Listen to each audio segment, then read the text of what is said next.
कैसे बना लेगा सरकार? हम लोग के रहते हुए सरकार बना लेगा भाजपा। लालू जी भविष्यवक्ता नहीं ना है, अपना भविष्य के बारे में क्यों नहीं कहते हैं वो?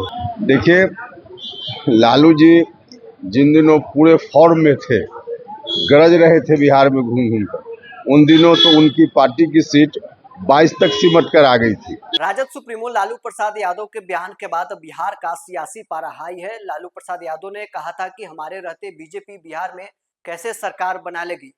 अब इस पर जीतनराम मांझी और उपेंद्र कुशवाहा लालू यादव के बयान पर पलटवार करते हुए कहा है कि लालू यादव जब फॉर्म में थे उस वक्त भी एनडीए की बिहार में सरकार बनी थी, राजद 22 सीट पर सिमट गई थी। वहीं केंद्रीय मंत्री जीतनराम मांझी ने लालू यादव पर तंज कसते हुए कहा कि लालू यादव कोई भविष्य वक्ता नहीं है, अपने भविष्य का वो चिंता करे, उनके घर में क्या हो रहा है ये सभी हम जानते हैं।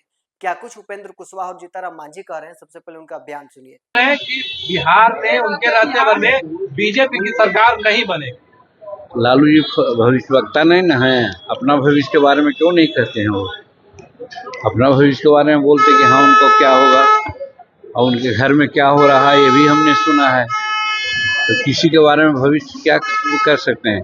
सरकार बिहार में बनेगी 100%, 225 सीट आवेगी, नीतीश कुमार के नेतृत्व में सरकार बनेगी और इसके लिए प्रधानमंत्री नरेंद्र मोदी जी भी एकदम तैयारी कर रहे हैं और 24 तारीख को आप भागलपुर में आ रहे हैं।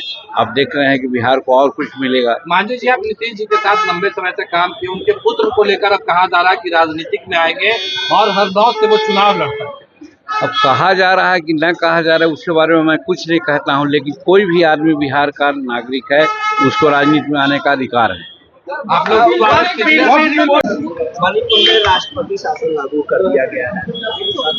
वहाँ की जो स्थिति थी, केंद्र की सरकार को उचित लगा तो राष्ट्रपति शासन लागू हुआ।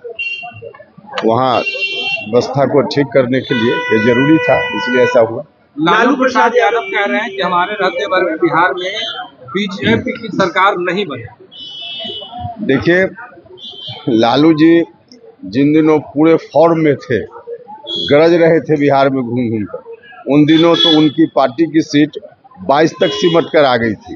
और आज क्या बोलेंगे? आज तो उनकी कोई उस रूप में न तो ताकत है, न जनता के बीच समर्थन है, तो बोलने के लिए बोलते हैं, लेकिन कोई उसका मतलब नहीं है।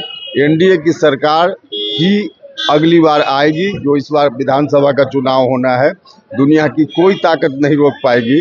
लालू जी की क्या हैसियत है? मुख्यमंत्री नीतीश कुमार के बेटे को लेकर भी चर्चाएं तेज है कि विधानसभा चुनाव में वो चुनाव लड़ सकते हैं, राजनीति में उनकी एंट्री हो। देखिए, इसमें कोई ऑथेंटिक बात सामने आने दीजिए और चर्चा पर क्या टिप्पणी की जाए।